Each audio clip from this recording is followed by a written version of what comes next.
From getting stepped on and crawling out on your hands and knees, to a two-time world champion getting his lung crushed in. These are the 10 most crushing bull riding wrecks of all time. At number 10, Tyler Haar got launched and stomped by Revolution in round 1 of the 2015 PBR-BFTS WinStar World Casino and Resort Invitational in Thackerville, Oklahoma.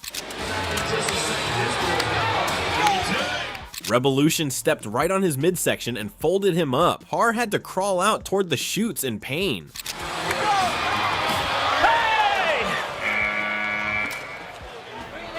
Come out with Tyler Haar, absolutely. That crawl said everything words couldn't. But if you think that was bad, Ben Jones at number 9 got stepped on just as quickly at the 2015 PBR-BFTS Baltimore Invitational. Really been running the road as of late.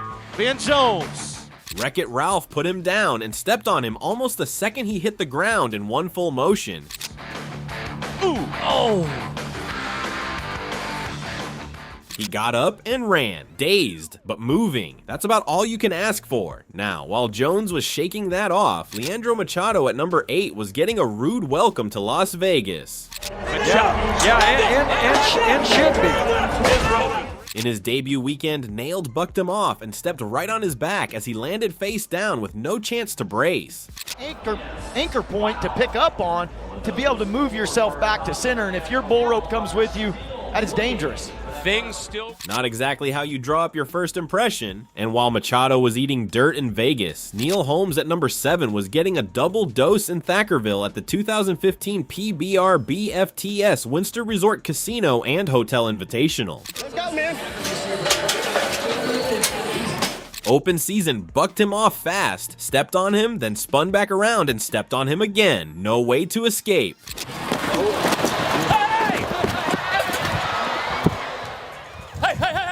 Holmes walked off on his own. Honestly, a miracle after all that. Although Holmes getting stomped twice was rough, Ty Pozzobon at number 6 got it even worse at the 2014 PBR-BFTS St. Louis Invitational because he actually made the ride first. River Red, the name of the bull. Ty Pozzobon set to go.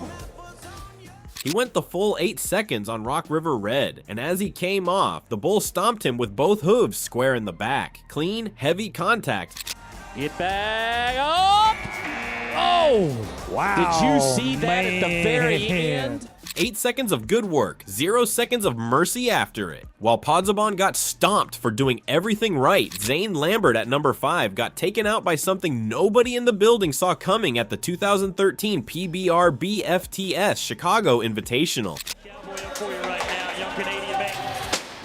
He was 4 seconds in when Candy just fell over, tipped right onto his side with Lambert still on his back. No buck, no spin, just down. A bull like that, he's not one of the great bulls. The bulls that are really great, they really buck up and down on top of the... The whole arena went silent. Nobody expected that. Not the crowd, not the bullfighters, not Lambert. When a bull goes down with the rider still attached, it stops being a bucking wreck and starts being something else entirely. Now you have 1,000+ pounds pressing a man into the dirt with nowhere for that weight to go. The bullfighters read it fast and got Lambert clear, but it was close. He scrambled to his feet and got out. Smart. Fast. That's one of those things you can't train for, a fellow rider said watching the replay. The bull going down, your instincts go out the window. You just hope the bullfighters are on it. They were. Lambert walked, but make no mistake, he was fortunate to come out of that the way he did. Now, even though Lambert walked away, Cody Whitney at number 4 wasn't so fortunate during the Ford Championship round of the 2005 Rocky Boots Invitational in Columbus, Ohio. His hand, this bull is so fast. One off day this season, or this bull might be bull of the... He lasted 2.5 seconds, stayed hung up after the fall, and then Camo tripped and came down hard with his full weight landing directly onto Whitney. I don't know how much of the weight of this bull lies down on Cody's legs. Just about all of it. Just about all of it. Head first, bull on top, all of it at once.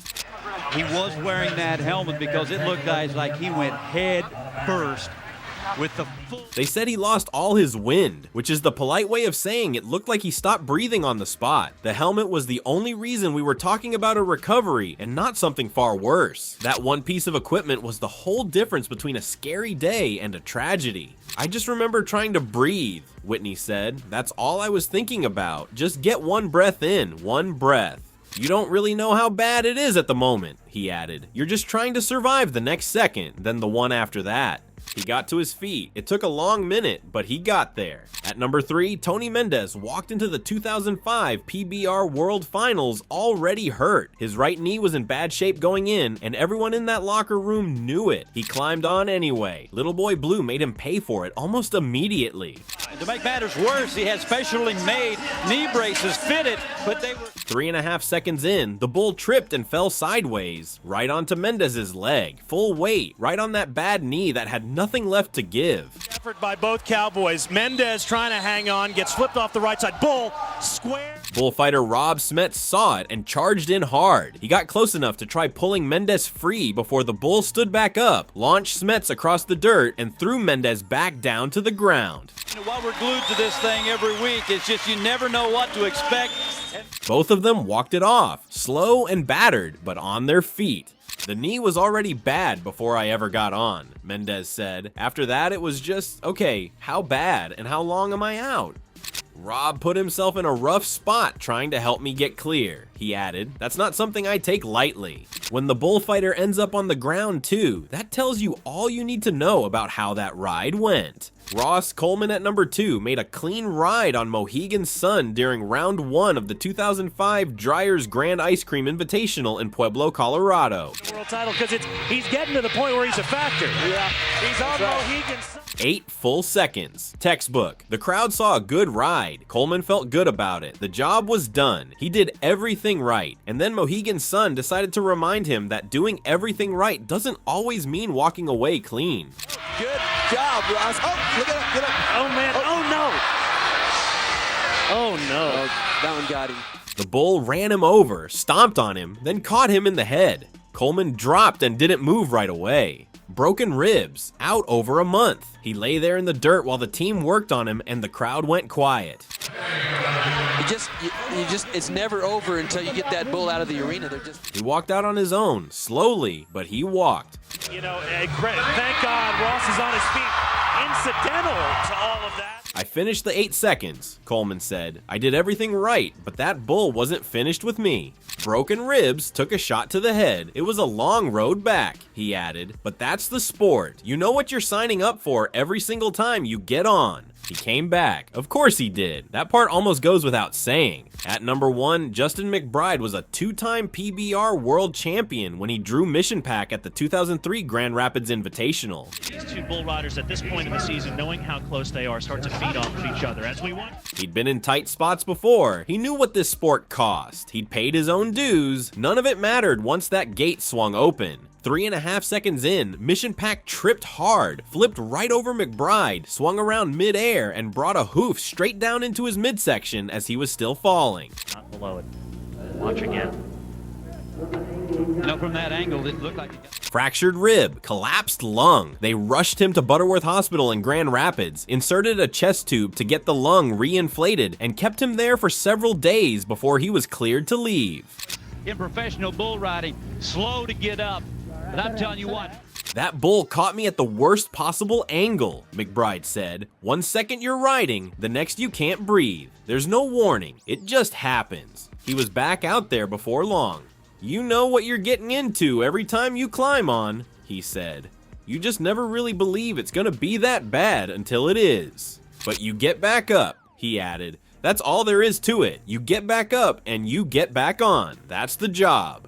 2 world titles, a collapsed lung, not a single thought of walking away. The men on this list got stepped on, rolled over, stomped and broken, and almost every last one of them walked out under their own power. That's not luck. That's not a coincidence either. That's the kind of people this sport attracts and keeps. The ones who look at 8 seconds and say, yeah, worth it, every single time, no matter how bad the last one went and no matter what is waiting on the other side of that gate.